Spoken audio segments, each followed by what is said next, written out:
आप सभी लोगों को मेरा नमस्कार। जय माँ चंडी, जय शंकर। मैं आप सभी लोगों को और एक नए वीडियो में स्वागत करता हूँ।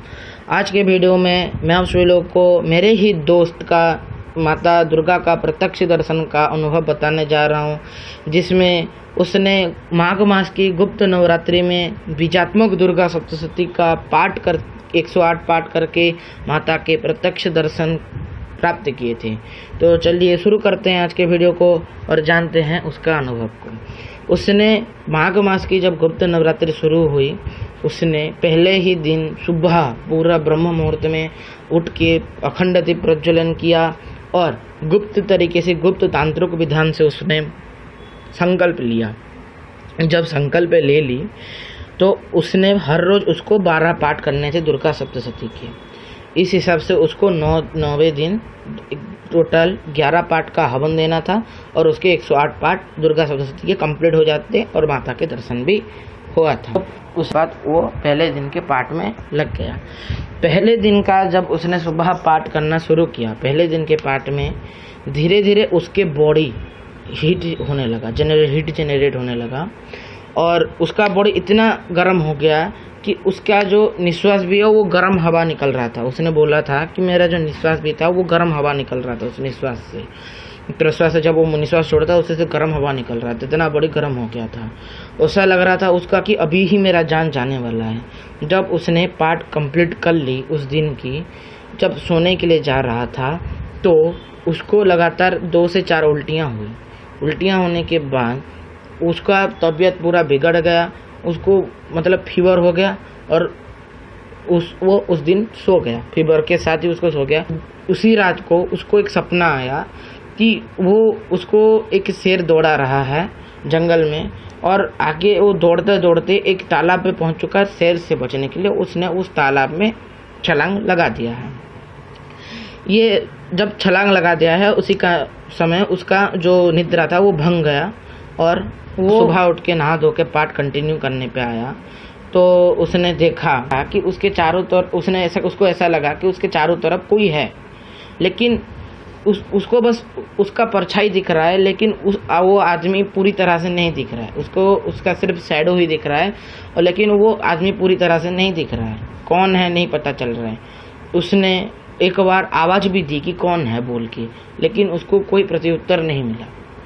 उसी दिन जब पाठ कंप्लीट कर लिया उसने, तो उसी दिन के शाम को उसको फिर से तेज फीवर आ गया और उसके जो मम्मी डैडी ने उसको हॉस्पिटलाइज्ड कर दिया। तो हॉस्पिटल में जाने के बाद डॉक्टर ने बोला कि आपके शरीर का जो तापमान है किसी तरीके से इतना बढ़ चुका है कि जिसके वजह से आपका शरीर उसको रेजिस्ट नहीं कर पाया है, जिसकी वजह से आपको हाई फीवर हो चुका है। तो जब ये उस डॉक्टर ने बोला, डॉक्टर ने बेड रेस्ट के लिए लिख दिया और बोला कि हॉस्पिटल में एडमिट कर दो इसको।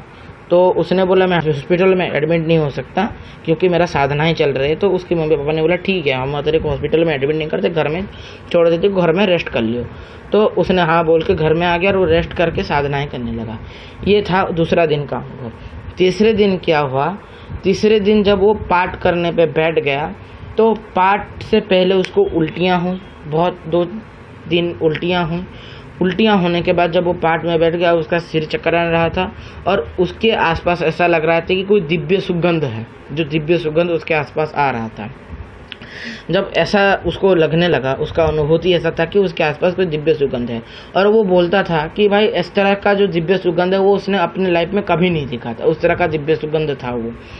तो जब ये सुगंध हो गया था, जो तीसरे दिन का पाठ कंप्लीट हो गया था, उसी रात को तीसरे दिन के रात को उसने सपने में देखा कि वो तालाब से निकल के माता रानी के एक मंदिर में पहुंच चुका है, लेकिन वो बार बार अंदर जाने की चेष्टा कर रहा है, लेकिन कोई अदृश्य सी दीवार उसको अंदर जाने से रोक रही है, उसको अंदर जाने से रोक रही है।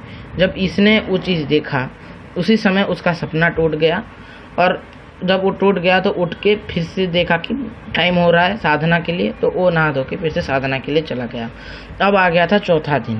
उसको चौथा, 5वां, छठा, ये 3 दिन उसको किसी भी प्रकार का अनुभव और किसी भी प्रकार का सपना नहीं आया। 7वें दिन उसका बहुत खतरनाक अनुभव हुआ था। 7वें दिन सुबह जब वो पाठ करने लगा तो उसके आसपास कोई एक चूहा आ गया। बार बार उसने अपने हाथों से उस चूहे को भगाने की कोशिश की, लेकिन बार बार वो चूहा उसके शरीर पे चढ़ने की कोशिश कर रहा था। जब ऐसा बार बार कर रहा था तो उसने एक समय आपके उसको ऐसा लगा कि ये दिव्य शक्ति का कुछ अनुभव हो रहा है और छोड़ दिया जाए इसको। तो जो उसने छोड़ दिया तो उस चूहे ने उसके ऊपर चढ़ के, उसके शरीर के ऊपर चढ़ के उसके कंधे पे काट लिया। जब कंधे पे काट लिया तो उस कंधे से उसका बहुत सारा खून निकलने लगा। जैसे तैसे करके दर्द में उसने दुर्गा सप्तशती का पूरा पाठ कंप्लीट किया। 12 जो पाठ करने थे उसके एक दिन का, तो वो पाठ कंप्लीट किया उसने बीजात्मक सप्तशती का। और उसने जब पाठ कंप्लीट किया और जब घर में गया तो वो देख रहा है कि कुछ, जब उसने बैंडेज करने की कोशिश की उस जगह पे, तो देख रहा है कि उस जगह पे वो घाव ही नहीं है, वो घाव ही नहीं है, वो घाव भर चुका है और ऐसा छोटा सा एक जस्ट कट का निशान है। तो वो एकदम अचंभित हो गया और माता को शुक्रिया बोला और बोला कि माता आपको बहुत बहुत धन्यवाद, आपने मेरी इस तरह से मदद की आपके पाठ में। तो जब इसने ये बोल दिया तो उसी रात को उस मतलब सपना आया उसको कि वो जो मंदिर में है वो मंदिर में उस सीढ़ी तक पहुंच चुका है और बस थोड़ा ही दूर है कि वो उस गर्भगृह में जा रहा है बोल के। ये जब सपना आया तो इस सपना जैसे खुला उसके आँख, तो वो देख रहा है कि उसके ठीक बगल में बेड के नीचे एक सांप बैठा हुआ है। जब उसने इसे चिल्ला के उठ गया और कि जब चिल्लाया तो उसके घर वाले सारे आ गए। जब आ गए तो उसने बोला कि मेरे बेड के नीचे सांप है। सब लोगों ने चौंक के उसके बेड नीचे सब कुछ चेक किया, लेकिन उधर सांप नहीं था। जब सांप नहीं था तो उसको ऐसा लगा कि सांप है, लेकिन नहीं था। तो अभी आ चुका था 8वां दिन। 8वें दिन का जब उसने साधना शुरू किया, लगभग उसके 8 पाठ कंप्लीट हो चुके थे और उसी सांप उसको फिर से दिखा कि माता रानी के मूर्ति के पीछे से वो सांप आ रहा है और आया और उसको डस के चला गया। वो सांप जब डस के चला गया तो उसको ऐसा मतलब ऐसे सिर घूमने लगा उसका, उसके मुंह से वो जो शब्द थे जो उच्चारण कर रहा था मंत्रों का, तो मंत्रों का उच्चारण नहीं निकल रहा था अच्छे से, वो एकदम लड़खड़ा रहा था शब्द में। जैसे तैसे करके उसने पाठ कंप्लीट किया और अपने घर वालों को बोला कि मेरे को सांप डस लिया है। तो घर वाले इसके ऊपर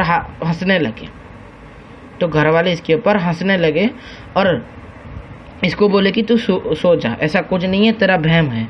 तो उसने दिखाया भी, लेकिन घर वालों ने विश्वास नहीं किया और एक्चुअली में उसको सांप ने नहीं डसा था, उसको सिर्फ लग रहा था। जब वो सो गया तो उसको ऐसा लगा कि उसके सिर पे किसी ने हाथ रखा है, कि एक औरत है जिसके जो बगल में वो सो गया है और वो औरत ने उसको उसके सिर पे ऐसे बच्चों को जैसे हाथ रखते हैं ऐसे रख दिया है हाथ। और जब उसने उठा तो 9वें दिन था, लास्ट दिन था, अंतिम दिन, उसको उसका अनुभव, उसके सिर पे हाथ रखने का पूरा अनुभव उसको हो रहा था। जब ये हो गया था 9वें दिन का, उसने पाठ कंप्लीट किया। पाठ कंप्लीट करने के बाद वो हवन देने चला गया था। उसको 11 पाठ का हवन देना था, तो वो 11 पाठ का हवन देने चला गया। जब हवन दे रहा था, अग्नि की जो अग्नि जलाया था उसने, जो जल रही थी अग्नि, उस जलती हुई अग्नि से एक अंगार ऐसे हवा के साथ आके उसके जो लेफ्ट गले के जो लेफ्ट साइड में वो लग गया और उधर का जल गया। वो जलने के बाद वो अच्छे से मंत्र पाठ नहीं कर पाया, धीरे धीरे उसका स्पीड कमने लगा। जैसे उसने जब देखा कि ऐसा जल चुका है, उसने सोचा कि ये फिर से परीक्षा हो रहा है। उसने अपना मन दृढ़ किया और फिर से उस हवन कंटिन्यू किया। जब उसने पूरा 11 पाठ का कंटिन्यू ख़त्म किया और पुणाहुति देने ही जा रहा था, पुणाहुति का जो नारियल है उसने मंत्र पढ़ते हुए उस हवन में जब समर्पित कर दी, तो उस हवन की जो ज्वाला है वो भड़क गई और उस ज्वाला ऐसे ऊपर उड़ गई और उस ज्वाला में उसको माता रानी के दर्शन हुए। माता रानी के जब दर्शन हुए तो माता रानी ने बोला कि ये सिर्फ तेरे अकेले एक ही जन्म का, ये पूरी साधनाओं का फल नहीं है, इस जन्म की सिर्फ साधना का फल नहीं है।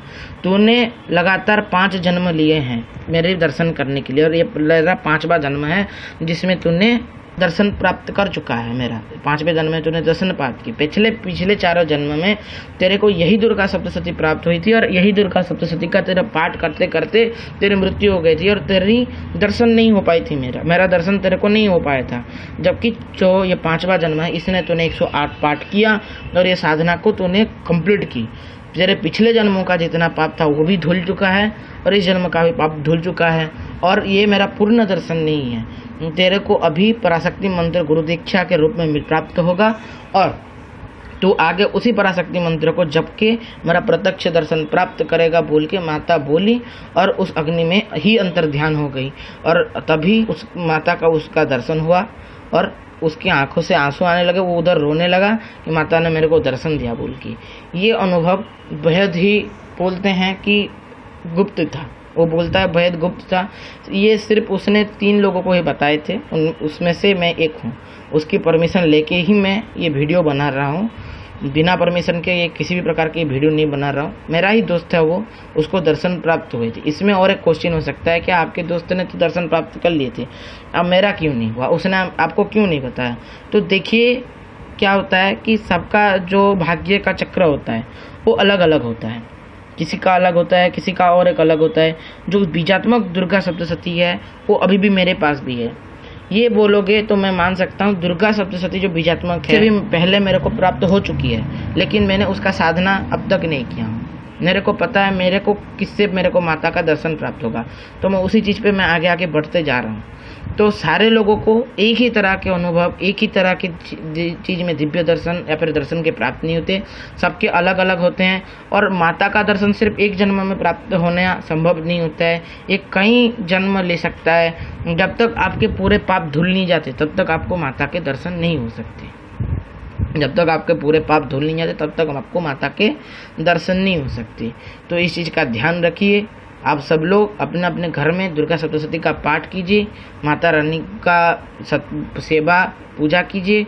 यही बोलना था, आज का वीडियो भी यही था। सभी लोगों को अच्छा लगा तो लाइक कर दे, शेयर कर दे, सब्सक्राइब कर दे। जो लोग नए हैं सब्सक्राइब करके घंटी वाला बेल आइकन ऑल पे सेट कर दें ताकि मैं जो भी वीडियो अपलोड करूँ उसका नोटिफिकेशन आप सभी लोगों तक पहुँच जाए। तो आज के लिए इतना ही। जय मां चंडी, जय शंकर।